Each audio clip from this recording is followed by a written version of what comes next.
From going from digital to film?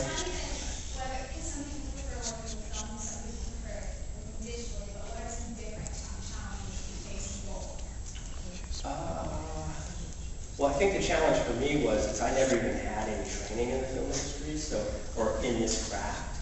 So my challenge was to, when you make a mistake on a computer, you can easily back up and correct it. Here, yeah, Photoshop, right, you go step backward 100 times if I make a mistake. Now the challenge with film is if I cut the film, I'm screwed. Because that film has to be sent back to... Yeah, you literally cut it. I wish I had a system where you line it up, it's got these little teeth here. And how do you know where to cut it? There's a synchronizer that measures. And there's 4 frames per foot.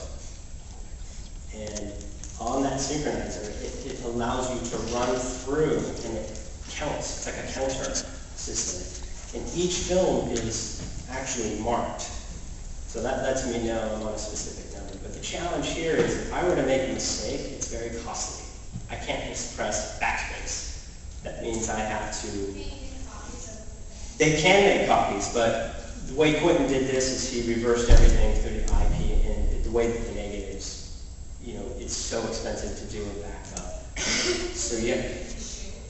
No, you don't have to reshoot, because the negative is what comes from the film, and that negative is then processed to another stock of film, and that stock of film is what we get and what we cut. And what's great about today in theaters is when you go see a movie, it's not digital. It's actually 2, 4, or 5 big reels of film that's being run through a projector. So we still sort of play theater at the same time. But that, I would say my biggest challenge was learning how not to make a mistake.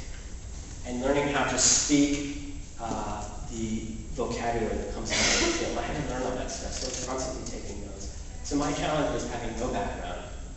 I have the skill as an editor, but I don't have, I didn't have the background in the training. So I think that was my hardest, transition, sure. Do you think that film is like more artful than TV? Yeah, I do, because you only get one shot with it. You can't reshoot film. Digital, I can reshoot. A lot of directors today, if they do need a shot, they'll call the actors. It's a big hassle. They'll try to get to the same location.